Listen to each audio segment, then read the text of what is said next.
My name is Jim Larocco. I was a career diplomat for over 30 years, mainly in the Middle East, also in the Far East. And then I served after that as working particularly on the Middle East for the next 10 years for the Department of Defense and as head of an international organization that kept the peace between Egypt and Israel. And I want to talk about that this morning because I was in Taiwan as the number 2 person in 1993 when I had the typical Foreign Service experience. I get a phone call and they say, "We need you in Tel Aviv." And I said, "Really?" "Yes, we do." And I said, "When?" And they said, "Tomorrow." And I said, "Well, can you give me 4 days? I have a wife and 3 kids. I'll go to school." They said, "Well, they can stay there, but we need you." So off I went. And a few months after that, we had our agreement between the Palestinians and the Israelis, the Oslo Agreement. Now, I want to fast forward to the spring 2 years after that, in 1995. I had been the chargé for almost a year.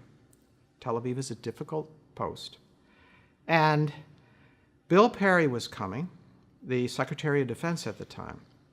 And Yitzhak Rabin was almost so depressed that it was very, very hard to even see him present at that time. We had such a string of terrorist incidents that had killed so many people.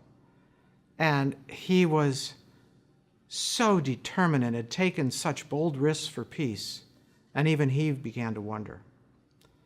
So I decided that I would host at the ambassador's residence, which I really wasn't living in, a dinner for Rabin and Bill Perry. So at the beginning, I stood up and I said, "I would like to say some remarks and then a toast." And I could see Rabin kind of slumped over in his chair. And I said, "From 1978 to 1981, I was stationed in Cairo, and I worked on the Camp David Treaty, which was approved in 1979. Then our first child was born in 1980, at the beginning of the year. The Egyptians called her Noura, which means light, because her eyes were so radiant. We called her Stephanie. Anyway, she had a very difficult birth and had a massive knot in her neck. And as parents, for the first time, we were frantic. And we knew we couldn't fly her somewhere because she was days old. I had the most wonderful ambassador, Roy Atherton, and his wife, Betty. And they were so approachable, and I went to them, and they knew we had just had a baby, and I said, "What do we do?" And they said, "We'll take care of it." 2 hours later, he calls me back and he says, "Jim, I called Sadat. Sadat called Begin. And they agreed that you will be the first family to drive from Cairo to Jerusalem." And there we were, a family of 3, sounds a little biblical, going the other direction though, going to Israel, and our little Fiat convertible. And we screamed across the Sinai with this big military convoy. Hard to keep up as our little thing is bouncing.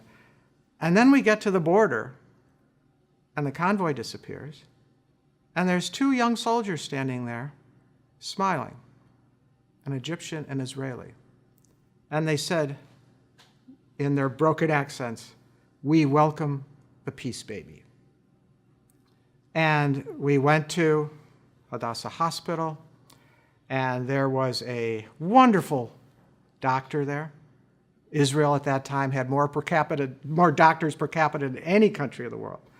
His name was Dr. Ashkenazi, which of course all of the Israelis in the audience, including were being warmed. It's a great name if you know Judaism.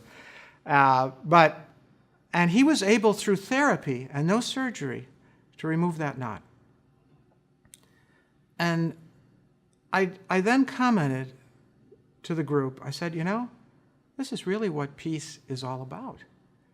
We were one of the first to enjoy the fruits of peace. It's when parents and children and grandparents and grandchildren can go to sleep at night without fear, have dreams and wake up and try to fulfill those dreams. And I said, this is why we must stay the course. And I said, let's all toast that we can help more families have the quiet miracle of a normal life. Started to walk back to my chair, and Rabin grabbed my arm, and he said, Jim, I really needed that. I will never, as long as I live, allow the enemies of peace to defeat us. He, of course, only 6 months later was assassinated. But I will never forget those words, and I believe all those who work for peace should really understand what this is all about. It's not a piece of paper. It's about normal people living their lives with hope and without fear.